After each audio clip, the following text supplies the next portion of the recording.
जी बिल्कुल सर, आप भी बने रहिए हमारे साथ में। इस समय रक्षा विशेषज्ञ विजय सागर धीमान जी भी हमारे साथ में यहाँ पे जुड़ रहे हैं। विजय सागर जी, अब स्थिति आपको कैसी बनती हुई नजर आ रही है, खासतौर से अगर हम चीन और भारत के इस बॉर्डर एरिया की बात करें? फिलहाल तो ये वाला बॉर्डर एरिया, लेकिन इसके अलावा भी हम देखते हैं कि अन्य जो इलाके हैं वहां पर भी चीन इसी तरह से दबाव बनाने की कोशिश कर रहा है।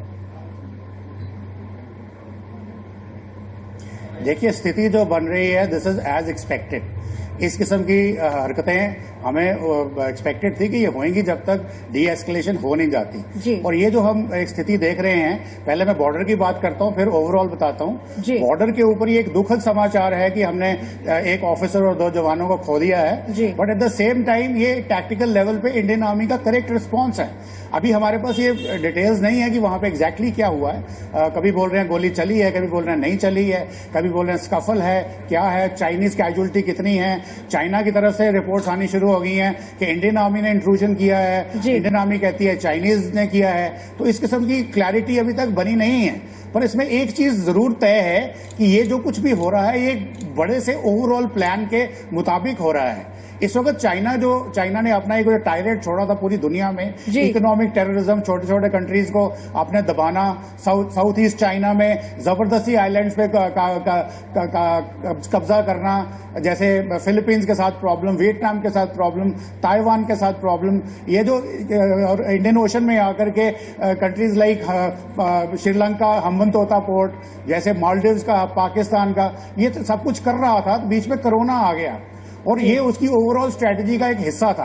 कोरोना की वजह से क्या हुआ है कि इस वक्त पूरी दुनिया इस वक्त एंटी चाइनीज सेंटिमेंट में ओतप्रोत है। चाहे वो वर्ल्ड हेल्थ ऑर्गेनाइजेशन हो, चाहे वो हांगकांग का जो नया उन्होंने लॉ पास किया उसका मसला हो, चाहे वो ताइवान में जो नए प्रेसिडेंट जो उनकी बनी हैं उनकी स्टेटमेंट्स देख रहे हो, चाहे मकाऊ का हो। तो इस किस्म की चीजें लेकर के चाइना ने जो रीजनल साउथ ईस्ट एशिया या साउथ एशिया में जो रीजनल इम्बैलेंस क्रिएट करने की कोशिश की है विजा वी इंडिया, तो ये उन्होंने सारा इंडिया के जो लाइन ऑफ एक्चुअल कंट्रोल पे चाहे खुद इंकर्शंस करी हैं या नेपाल से कुछ पिछले कुछ दिनों में कुछ करवाया है, ये सब उनकी एक बड़ी स्ट्रेटजी का हिस्सा है। और यहाँ पे हमें as India, as a nation, हमें मजबूत बन के खड़े होना है, एकजुट होकर के यूनाइटेडली खड़े होना है और उनको बिफिटिंग जवाब देना है। उनको ये बताना है कि अगर आप हमें आंखें दिखा रहे हो तो हम 1962 के इंडिया कतई नहीं है, या 1967 में जो हुआ वो भी नहीं है। लोकलम में हमने आपको बता दिया कि लोग हम आपके सामने खड़े हो सकते हैं कि आखिर चीन की स्ट्रैटेजी को कैसे समझें। चीन को तो ये स्पष्ट है कि भारत शांत तो नहीं बैठने वाला, लेकिन शांतिपूर्वक अगर पूरे मसले का समाधान करने की बात कही जाती है, जिसमें चीन भी बढ़ चढ़कर बोलता है कि शांतिपूर्वक मामला सुलझा लिया जाएगा, लेकिन उसके बाद में भी वो उसी तरह की हिमाकत करता है। बात तो यही है कि आखिर चीन चाह क्या रहा है, उसके दिमाग में क्या चल रहा है, ये सबसे ज्यादा कंफ्यूजन।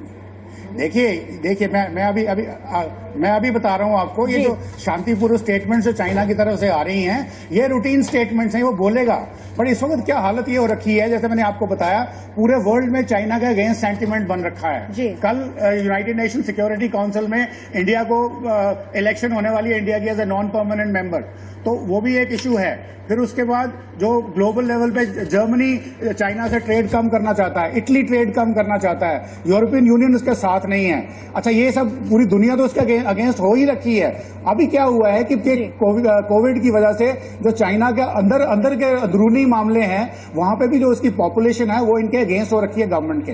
प्लस जो तियाननमेन स्क्वायर में 4 जून को इन्होंने एनिवर्सरी मनाई थी, वो भी प्रो डेमोक्रेसी लोग वहां पे हैं। और इसके अलावा जो गरीब लोग हैं, जो अभी तक इकोनॉमिक स्लो डाउन की वजह से अपने काम पे वापस नहीं जा रहे हैं, वो भी हैं। अच्छा, इसके अलावा एक मजेदार बात आपको मैं ये बताऊं कि चाइना इतना बड़ा जो कंट्री है, ये जैसे हमें बोलते हैं कि आपने JNK को एनेक्स किया है। दोबारा रुक करूं, लेकिन इसके बीच एक बड़ी खबर, एक अपडेट अपने दर्शकों को बता दें। लेकिन लगातार बातें जो है, लगातार बातचीत का सिलसिला जारी है। हमारे साथ में रक्षा विशेषज्ञ रिटायर्ड ब्रिगेडियर हरबंस सिंह जी और विजय सागर धीमान जी भी हमारे साथ में लगातार मौजूद हैं। विजय जी, अभी आपको क्या कुछ इस चीज को लेकर, अब आगे प्रोस्पेक्टस की अगर बात करें तो क्या तस्वीर आपको बनती हुई नजर आ रही है? क्योंकि अब ये चीन भी मान रहा है कि हिंसा तो हुई है, चीन भी मान रहा है कि 5 जवान चीन के भी शहीद हुए हैं।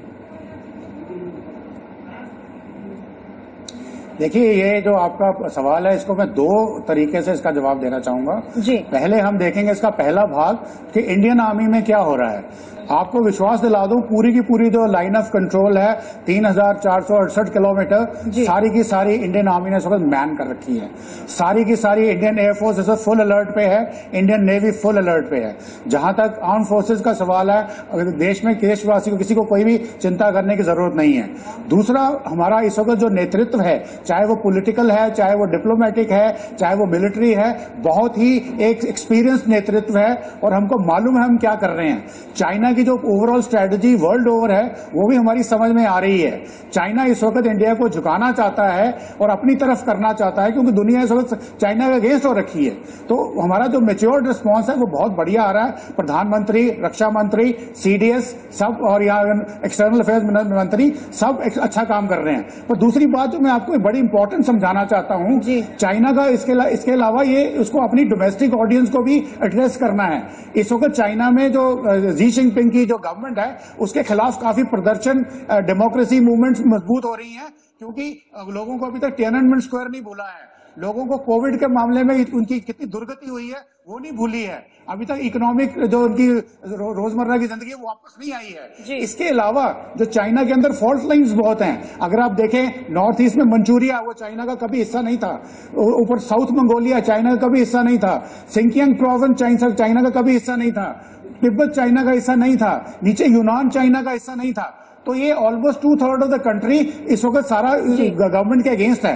तो इस वक्त ये शी जिनपिंग की गवर्नमेंट इस किस्म के इंसिडेंट्स को कर करके एक नेशनलिस्टिक फीलिंग्स जागृत कराना चाहती है। अपनी जो लोकल जनता है उनकी, जो इस वक्त गवर्नमेंट के अगेंस्ट बोलने को तैयार है, उसका ध्यान भटका करके उनको ये बताना चाहती है कि देखिए, भारत एक अग्रेसर कंट्री है, उसने हम पे हमला कर दिया है और हम पूरा जोर से उसका जवाब दे रहे हैं। तो ये 2 प्रोंग स्ट्रेटजी इस वक्त शी जिनपिंग की चल रही है, जो I am sure India understand करता है, वर्ल्ड अंडरस्टैंड करती है, और इसका हम पूरा बिफिटेड एक मैच्योर्ड और मेजर्ड किस्म का रिस्पांस देंगे जो चाइना शायद आगे से याद रखेगा। बिल्कुल, चाइना जरूर याद रखेगा सर, क्योंकि जवाब तो दिया जा रहा है और जवाब और पुख्ता भी दिया जाएगा। चीन जो है ये आपको चारों तरफ से एक तरह से डिस्ट्रैक्ट करने की कोशिश कर रहा है, पाकिस्तान को मजबूत करने की कोशिश कर रहा है।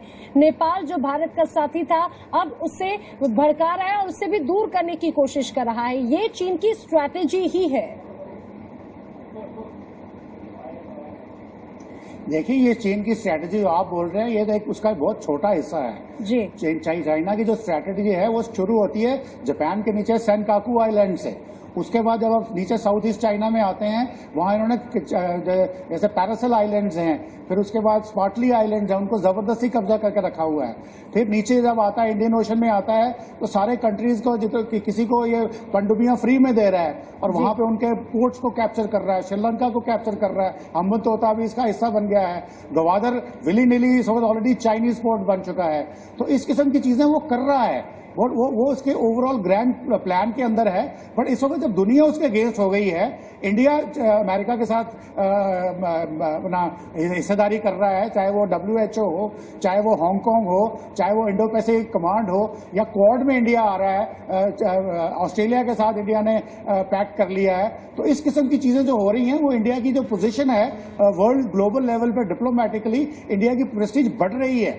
तो चाइना नहीं चाहता कि वैसा हो, क्योंकि चाइना ने जोर लगा लिया कि इंडिया भी उसके BRI प्रोजेक्ट का हिस्सा बने। इंडिया ने हिस्सा बनने से इनकार कर दिया है और उसके वैलिड रीजंस हैं। तो इस तरह से चाइना चाहता है कि इंडिया झुक जाए और दुनिया के इस वक्त दुनिया के जो वर्ल्ड स्टेज के ऊपर वो चाइना के साथ दे, ना कि चाइना के अगेंस्ट खड़ा हो। तो उस चीज को देखने के लिए उसने ये सारी जो अपनी व्यू रचना करी है, उसके हिसाब से वो कुछ ना कुछ करता चला जा रहा है। और जैसे मैंने एक पॉइंट और बोला, रिसेंटली जो शी जिनपिंग है, उन्होंने एक थिंक टैंक को बोला था कि आप स्टडी करिए कि चाइना की डिसमेंबरमेंट तो नहीं हो रही। तो उन्होंने एक, जैसे रशिया की डिसमेंबरमेंट हुई थी, उसके हिसाब से एक उन्होंने डोजियर उनको सौंपा है, और उस डोजियर के मुताबिक ये जो लेटेस्ट झड़पें बॉर्डर के ऊपर हो रही हैं, लाइन ऑफ एक्चुअल कंट्रोल पे, ये हो सकता है कि ये सब उसी का नतीजा हो। चाइना जो है वो इंडिया का जो रिजॉल्व है उसको टेस्ट करना चाहता है, देखता है कि अगर इंडिया पे प्रेशर डाला जाए तो इंडिया कितना झुकता है। लेकिन सर, इंडिया ये को फिर तो अगर ये देखा जाए तो इसको इस तरह से समझे जवाब दीजिए कि भले ही भारत ये कह रहा है कि हम शांतिपूर्वक हर समस्या का समाधान चाहते हैं रहेंगे, अब तो ये इंडिया के लिए भी एक तरह से वेकअप कॉल होगा। आपने बिल्कुल सही बोला, शांतिपूर्वक ये स्टेटमेंट्स हैं जो शायद डिप्लोमेटिक लेवल पे अच्छी लगती हैं। तो ठीक है, अगर आप शांतिपूर्वक चाहते हैं, आप गोली मत चलाइए, मिलिट्री सोल्यूशन मत निकलिए, पर उसको इकोनॉमी के ऊपर पकड़िए। अभी देखिए इंडिया की क्या विडंबना है, हम रोज एक कैंपेन चला रहे हैं, बाइकआउट चाइनीज गुड्स, अब ये बाइकआउट करो, वो बाइकआउट करो, बट हायर लेवल पे अभी कल ही आपने चाइना को एक 1200 करोड़ रुपए का रेलवे प्रोजेक्ट दिया है। उसके पहले आपके जो सुपर 30 कंपनीज हैं उसके अंदर चाइना की स्टेक है, HDFC बैंक के अंदर चाइना की स्टेक है। तो हायर लेवल पे तो आप चाइना को हाथ में देते जा रहे हो और फिर आप बोलते हो कि हमारा $52 बिलियन का ट्रेड डेफिसिट है। तो ये गवर्नमेंट को अभी एक करना पड़ेगा और उस किस्म की एक कंसर्टेड पॉलिसी बना के चाइना के अगेंस्ट करना पड़ेगा। You have to hit China where it hurts the heart, जहां पे उनको सबसे ज्यादा सेक लगता है वहां पे आपने हाथ लगाना है।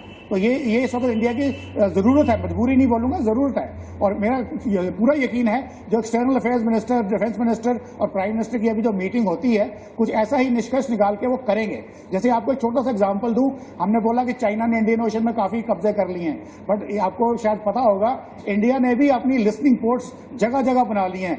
एगलिगा आइलैंड है, कंजम्पशन आइलैंड है, फ्रेंडशिप आइलैंड है, मेडागास्कर है, फिर अमेरिका का डिगो गार्सिया है। तो हमने भी अपनी जो नेवी की स्ट्रेंथ है वो काफी बनाई है। हमारे पास एंटी सबमरीन एयरक्राफ्ट हैं, सर्विलेंस वाले हैं, टॉर्पीडोज हैं, तो हमारे पास भी उस किस्म की इक्विपमेंट हमारे पास आ गया है।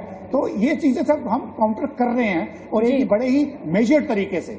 और आज जो है हमें जरूरत है कि जो इकोनॉमिक फ्रंट पे जो चाइना के हायर लेवल की बड़ी कंपनीज हैं उनको हमने टारगेट करना है। बिल्कुल।